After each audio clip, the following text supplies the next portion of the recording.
देखिए, इनको राजनीतिक संरक्षण मौजूद है, चाहे हमारे गृह मंत्री हों चाहे प्रधानमंत्री हों, उनकी तरफ से जाहिर है कि इंडिकेशन है कि कुछ भी कर लीजिए, इनके ऊपर कोई केस नहीं।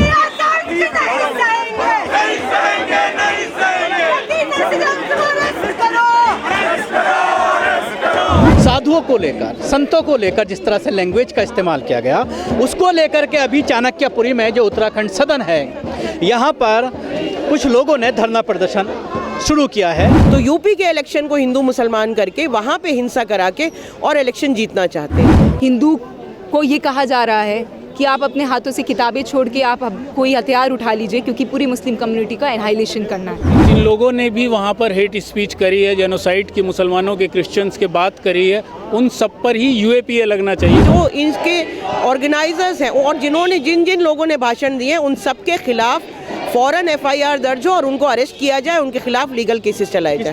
अगर आपको लग रहा है कि यही हथियार से कभी आपके बच्चों का कत्ल नहीं होगा, तो आप गलत सोच रहे हैं, क्योंकि अगर हिंसा के ऊपर कोई समाज बनेगा तो वो हिंसा आपको भी खा जाएगी। क्या गवर्नमेंट अब यूएपीए भी मजहब देखकर लगा रही है कि सिर्फ ये मुसलमानों के लिए मनसूख है? क्योंकि ऐसा कुछ भाजपा ने नहीं किया आज के दौर में।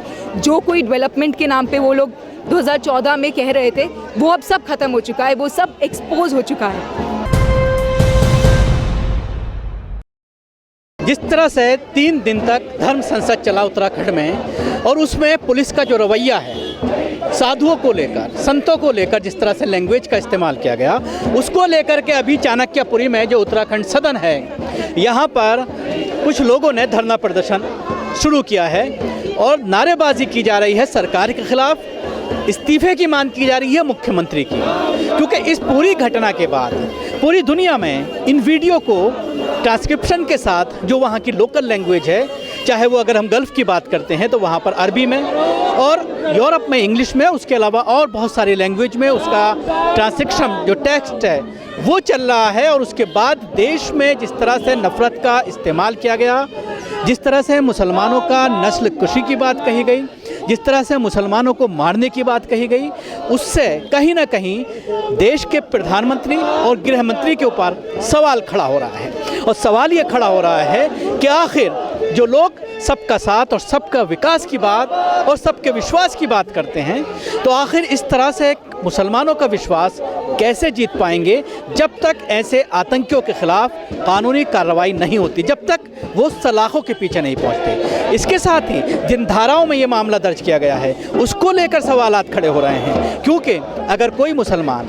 ये तो बहुत ज़बरदस्त लैंग्वेज इस्तेमाल की गई है, अगर आम बात भी करता है तो उसके ऊपर यूएपीए लगाया जाता है। हाथरस में अगर कोई कवरेज के लिए जाता है तो जर्नलिस्ट 1.5 साल से सलाखों के पीछे है, उनके ऊपर यूएपीए लगाया गया है। तो जाहिर सी बात है, इस तरह की लैंग्वेज इस्तेमाल करना, जिसमें हथियार हाथ में उठाना, 20 करोड़ मुसलमानों को मारने की बात करना, देश में संविधान की धज्जियाँ उड़ाना, उसके बावजूद बहुत ही कम धाराओं में, ऐसी धाराओं में जिसमें आसानी से ज़मानत हो जाए, 3 साधुओं के, पहले 1 के खिलाफ दर्ज की गई थी, अब उसमें 2 लोगों का और ऐड किया गया है, 3 लोगों के खिलाफ जो है एफआईआर दर्ज की गई है। उसके साथ ही आला अधिकारियों से जब बात की जाती है कि उनके खिलाफ देशद्रोही का या आतंकवाद की धाराओं में क्यों एफआईआर दर्ज नहीं की गई, तो ये कहा जाता है कि इस तरह की कोई बात नहीं की गई जिसमें इस तरह की जो धाराएं हैं उनको ऐड किया जाए। आप देख सकते हैं कि भारी संख्या में यहाँ पर छात्र संघ पहुँचे हुए हैं, आम लोग पहुँचे हुए हैं, आम जन पहुँचे हुए हैं। यूनाइटेड अगेंस्ट हेट के ज़रिए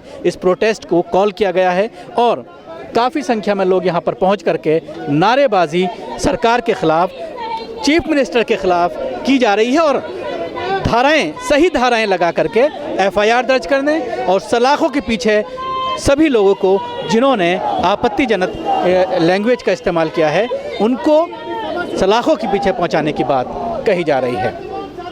क्या कहना चाहेंगे, जिस तरह से अभी 3 लोगों का नाम उसमें ऐड कर लिया गया है, लेकिन जो धाराएँ लगाई गई हैं, आला अधिकारी ये कह रहे हैं कि इस तरह की कोई लैंग्वेज इस्तेमाल नहीं की गई जिसमें कोई राष्ट्रद्रोह का मामला बनता हो, देशद्रोह का मामला। देखिए, इनको राजनीतिक संरक्षण मौजूद है, चाहे हमारे गृह मंत्री हों चाहे प्रधानमंत्री हों, उनकी तरफ से जाहिर है कि इंडिकेशन है कि कुछ भी कर लीजिए इनके ऊपर कोई केस नहीं लगेंगे। पहले आपने वसीम रिजवी पे लगाया, कल 2 और नाम जोड़ दिए, लेकिन जो मेन ऑर्गेनाइज़र है जिसने ऑर्गेनाइज किया उसके ऊपर तो आप कुछ नहीं लगा रहे। जो कॉल दे रहा है जेनोसाइड की कि मुसलमानों के खिलाफ जेनोसाइड कर दो, 20 लाख मुसलमानों को मार दो, जो ये कह रहा है कि म्यांमार की तरह हथियार उठा लो, आर्मी से कह रहा है तुम हथियार उठा के मुसलमानों को मारो, उनका नाम तक FIR में नहीं है। ये बिल्कुल सीधी सी बात है कि पुलिस भी उसी का साथ दे रही है, और पुलिस अगर कोई अच्छा ऑफिसर होता भी है तो ऊपर से इतना दबाव है राजनीतिक कि वो इनको अरेस्ट नहीं कर पा रहे हैं। क्या कहना चाहेंगे जिस तरह से अगर मुसलमान इस तरह की तो छोड़ दीजिए, कोई मामूली बात भी करता है, हाथरस में पीड़ित से मिलने जाना चाहता है, उसको कवर करना चाहता है, 1.5 साल से सलाखों के पीछे है, UAPA लग जाता है। लेकिन अगर दूसरा की बात करें, पूरी दुनिया में इसको लेकर विरोध हो रहा है और लोकल लैंग्वेज में ट्रांसक्रिप्शन के साथ पूरी स्पीचें चल रही हैं और पूरे देश का नाम बदनाम हो रहा है। ऐसे में प्रधानमंत्री जो सबका साथ सबके विश्वास की बात करते हैं, तो ऐसे में विश्वास कैसे जीत पाएंगे मुसलमान? नहीं, देखिए, प्रधानमंत्री तो यही राजनीति करने आए थे, लोगों ने कुछ और समझा। उन्होंने गुजरात में भी यही किया था, 2002 का नरसंहार किया ताकि वो इलेक्शन जीत पाएं, और अभी भी ये यही चाहते हैं क्योंकि यूपी में ज़मीन खिसक रही है पैरों के नीचे से, तो यूपी के इलेक्शन को हिंदू मुसलमान करके वहाँ पे हिंसा करा के और इलेक्शन जीतना चाहते हैं। अगर ये नहीं करेंगे तो उन्हें लग रहा है इलेक्शन जीतना मुश्किल होगा, और इनका ये पुराना तरीका है। किन मांग को लेकर आप यहाँ पर आए हैं, क्या चाहते हैं? हम ये चाहते हैं कि जो इनके ऑर्गेनाइजर्स हैं और जिन्होंने जिन लोगों ने भाषण दिए उन सब के खिलाफ फ़ौरन FIR दर्ज हो और उनको अरेस्ट किया जाए, उनके खिलाफ लीगल केसेस चलाए जाए। किस तरह की धाराएं लगनी चाहिए, किस तरह का मामला बनना चाहिए? सारे, इसमें तो सारी धाराएं लगेंगी। 2 कम्युनिटीज़ के बीच में एनमिटी फैलाने की, वायलेंस फैलाने की, मैं कोई लीगल पर्सन नहीं हूँ इसलिए आपको शायद धाराएं ना बता पाऊँ, लेकिन ये कि जितनी भी ऐसी धाराएं हैं जिससे 2 धर्मों के बीच में एक नफरत फैलती है और हेट स्पीचेस की जो धाराएं हैं, सारी धाराएं लगनी चाहिए। शुक्रिया शबनम हाशमी, जिस तरह से हमें बता रही थी कि इस पूरे मामले में पुलिस को जो ऑर्गेनाइज़र है मेन, उसके खिलाफ जो है FIR दर्ज होनी चाहिए और इस तरह की धाराएं लगनी चाहिए जिससे 2 कम्युनिटी के दरमियान नफरत फैलाना, 2 कम्युनिटी में इख्तलाफ पैदा करना, इस तरह की धाराएं, उसके साथ ही देशद्रोह का केस भी इस तरह के लोगों के खिलाफ दर्ज होना चाहिए। सर, हमारा मकसद एक ही है, हम अपना थोड़ा सा गिल्ट धो रहे हैं। सच बताएं तो एक हेट असेंबली हुआ हरिद्वार के अंदर, फिर रायपुर में हुआ, और अभी फिर 1 और 2 जनवरी को इन्होंने अनाउंसमेंट कर दिया है कि गाज़ियाबाद के अंदर ये ऑर्गेनाइज़ करेंगे, और उसमें खुले में इस बात को कहा जा रहा है कि इस देश की एक पूरी कम्युनिटी, जो हमारी सबसे बड़ी माइनॉरिटी कम्युनिटी है, उसके कत्लेआम की बात हो रही है। हिंदू को ये कहा जा रहा है कि आप अपने हाथों से किताबें छोड़ के आप कोई हथियार उठा लीजिए क्योंकि पूरी मुस्लिम कम्युनिटी का एनहाइलेशन करना है। तो इसमें कोई चुप कैसे रह सकता है? और मैं इस बात को मानती हूँ कि अभी इस देश के हर एक नागरिक के पास, हर एक आदमी के पास एक चॉइस है। उनको वो चॉइस में से कोई 2 रोड जा रही है, उनको एक रोड लेना है। एक ये कि आप एक ऐसा समाज की कामना कर रहे हैं जो हिंसक समाज हो, जिसमें किसी को भी कभी भी मार दिया जाए और उसका कोई पूछताछ नहीं होगा, जस्टिस की कोई उसमें जगह नहीं होगी, मोहब्बत की कोई जगह नहीं होगी, डेमोक्रेसी नहीं रहेगी। एक ऐसा समाज आप चाहते हैं, या एक ऐसा समाज जो बराबरी के ऊपर बना हो, जहाँ पर न्याय हो और जहाँ पर लोग अमन और चैन के साथ रहें? यही चॉइस है। और आज इस देश के हिंदू जो है, हिंदू कम्युनिटी के हर एक आदमी के पास एक बहुत बड़ा रिस्पॉन्सिबिलिटी है कि अब उनको उतर के बोलना है कि हमारे नाम में, हमारे नाम पे, हमारे धर्म के नाम पे ये सब अगर कत्लेआम हो रहा है तो हम इसको एक्सेप्ट नहीं करेंगे। और अगर आप सच में चाहते हैं कि आपके बेटे के हाथ में या बेटी के हाथ में किताब की जगह कोई हथियार हो जिससे वो किसी का सड़क पे कत्ल कर रहे हों, क्योंकि सिर्फ इसलिए क्योंकि वो कोई और कम्युनिटी से है और उसकी आंखों पे और उसके दिमाग में इतना ज़्यादा नफरत बो दिया गया है, तो अब आपको कोई मदद नहीं कर पाएगा। और अगर आपको लग रहा है कि यही हथियार से कभी आपके बच्चों का कत्ल नहीं होगा, तो आप गलत सोच रहे हैं, क्योंकि अगर हिंसा के ऊपर कोई समाज बनेगा तो वो हिंसा आपको भी खा जाएगी।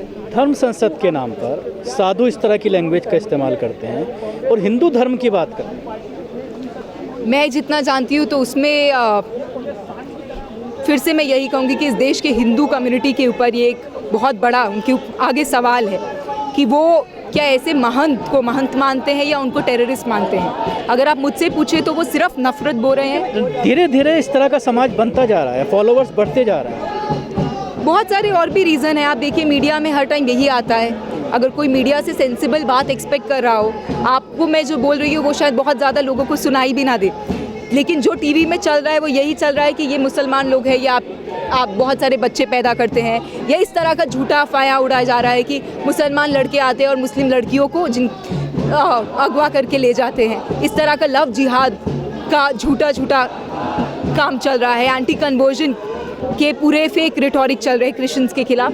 तो ये एक फेक प्रोपोगंडा है जो टीवी पे रोज़ दिखाया जाता है, लोग उसको रोज़ देखते हैं, रोज़ पढ़ते हैं। उसमें आप और हमारे जैसे लोगों की रिस्पॉन्सिबिलिटी और बढ़ती है कि हम सच को बोलते रहें।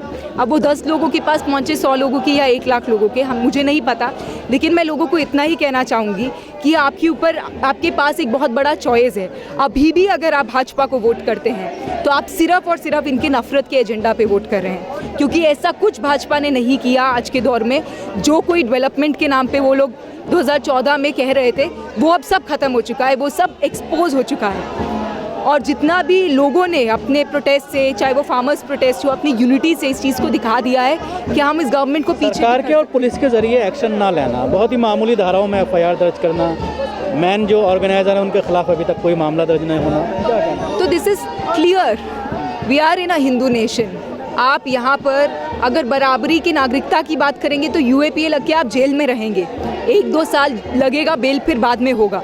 लेकिन अगर आप पूरी समाज के कत्ल की बात कर दें और आपके कहने से वो कत्लेआम हो भी रहा है, ऐसा नहीं कि हो नहीं रहा, इसमें हो रहा है ना, जगह जगह कोई मुसलमान है चूड़ियाँ बेचता है तो उसका धंधा चौपट कर दिया जाता है। कोई अगर अपने दोस्तों के साथ खेल भी रहा है, बाहर है, तो दोस्ती अभी उसमें से कत्ल कर रहे हैं और कह रहे हैं कि नहीं तो जय श्री राम क्यों नहीं बोल रहा। तो ये नफरत आपको पागल कर चुकी है, और उस पागलपन में आपको भी नहीं पता चलेगा कि कब आपका बेटा बेटी ये हथियार उठा लेंगे। इसीलिए अभी समय है, अभी आप बचा लीजिए। सबसे पहली चीज़ तो इसमें जो कल्प्रिट है वो ऑर्गेनाइज़र है, और दूसरी चीज़ जिन लोगों ने भी वहाँ पर हेट स्पीच करी है, जेनोसाइड की, मुसलमानों के, क्रिश्चियंस के बात करी है, उन सब पर ही UAPA लगना चाहिए। 153A उन पर लगी है, 153 लगी है, जो बेलेबल ऑफेंस है, बहुत ही मामूली धाराएं हैं। इस मुल्क में जहाँ रेवड़ी की तरह UAPA बंटता है, जहाँ पर सोशल मीडिया पर पोस्ट करने पर UAPA लग जाता है, सिर्फ चक्का जाम की बात करने पर UAPA लग जाता है, वहाँ लोगों को कत्लेआम करने की बात हो रही है, हथियार रखने की बात हो रही है, और उन पर सिर्फ 153। ये दोहरा रवैया किस लिए है, ये दोहरा मापदंड किस लिए है? क्या गवर्नमेंट अब UAPA भी मज़हब देखकर लगा रही है कि सिर्फ ये मुसलमानों के लिए मनसूख है? बाकी इन लोगों पर, चाहे वो सुरेश चौहान के हों या T नरसिंहानंद हो, इन लोगों पर UAPA क्यों नहीं लगा रही? आखिर ऐसी क्या मजबूरी है हुकूमत की? कहीं ऐसा तो नहीं है हुकूमत के इशारे पर ही ये सब हो रहा है, इसीलिए हुकूमत इन्हें बचा रही है? प्रधानमंत्री सबके विश्वास की बात करते हैं, ऐसे में कैसे विश्वास जीता?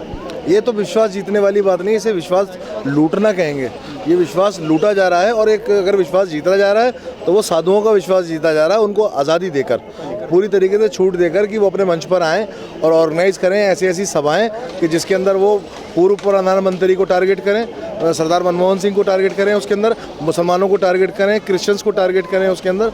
तो ये सब विश्वास लूटने वाली बातें हो रही हैं सारी। यहाँ आने का मकसद ये है कि जिन लोगों ने ये घटिया स्टेटमेंट दिए हैं और जो ये घटिया मानसिकता के लोग हैं, इनको अरेस्ट होना चाहिए इमीडिएटली। हिंदू राष्ट्र के नाम पर एक धर्म संसद होता है जी, और उसमें इस तरह की लैंग्वेज का इस्तेमाल, और ये देखने में आ रहा है कि फॉलोवर्स बढ़ते चले जा रहे हैं। हाँ, क्योंकि आप लोगों की साइकी में वो चीज़ घुसा रहे हैं कि हमारे हिंदू रिलीजन में ये है। तो अगर आपने अपना कुरान पढ़ने के बाद और ये हरकतें अगर आप कर रहे हैं तो आपको लानत है, आपके ऊपर शर्म आनी चाहिए आपको। लेकिन इस तरह की अगर हेट स्पीचेस होती हैं, बहुत ही कम तादाद में लोग इस तरह के उसमें प्रोग्राम्स में आते हैं, प्रोटेस्ट में आते हैं, बड़ी संख्या एक होनी चाहिए थी, लेकिन वो देखने में नहीं आती। क्योंकि आपने एक तो बहुत बड़ा एक लोगों के ऊपर एक स्केयर बना रखा है ना कि आप कहीं जाएंगे। CAA NRC के टाइम क्या हुआ था, अगर आप प्रोटेस्ट में गए थे तो आपके अगेंस्ट इंक्वायरी बिठा दी गई, आप पुलिस के चक्कर काट रहे हैं। सो बेसिकली आप लोगों को डरा के रखिए ताकि कोई बाहर ना आए, और आपको जो काम है वो आप करते चलेंगे। आपको देश बेचना है, दंगे कराने हैं, ऐसे घटिया संसद करानी है, वो सब होती रहेगी ना। एक पूरी कम्युनिटी की जेनोसाइड की बात की गई, लेकिन धारा 153 लगाई गई है, UAPA लगा दिया जाता है। अगर आप हाथरस में किसी को कवरेज करने जाते हैं, UPA लगा दिया जाता है। अगर आप कोई एक छोटी सी भी अगर कोई बात कहते हैं, या फेसबुक पे पोस्ट करने पर भी UAPA लग जाता है, लेकिन इसमें नहीं। हाँ, क्योंकि आपको शय मिली हुई है ना, आपको ऊपर से शय मिली हुई है तभी तो आप ये हरकतें कर रहे हैं। नहीं तो अगर किसी ने इनमें से एक लाइन भी बोल दी होती तो क्या उसके अगेंस्ट चार्जेस नहीं लग गए होते अभी तक? सेम डे लग गए होते, विदिन 1 घंटा। आज तो इतने दिन हो गए, अभी इन्होंने छत्तीसगढ़ में आज कराए, फिर अभी दासना में कर रहे हैं 2 तारीख को। तो मतलब आप कैसे करे जा रहे हो? आपको कहीं से तो शय मिल रही है ना। उत्तराखंड भवन के सामने हम लोग इसलिए आए हैं और ये बहुत पब्लिक कम तादाद में है क्योंकि कोविड का मामला चल रहा है, सबको अपनी जान की परवाह है। मगर जिस तरह से उत्तराखंड में या जगह जगह पहले माहौल बनाया गया था, स्टार्टिंग की किसी आदमी को आगे खड़ा कर दिया गया, वो किसी धर्म विशेष के बारे में लगातार गलत बयान करता रहे। फिर एक बात और देखें कि संविधान के दायरे में एक नाम दिया जाता है कि संसद। अब ये धर्म संसद, ये तो हकीकत में धर्म संकट वाली बात आ गई है। जिस तरह से हरिद्वार में लोगों ने हीट स्पीच दी है, चैलेंज किया है, काटने मारने की बात की है, ये दरअसल हिंदुस्तान का ये मैसेज क्या जा रहा है?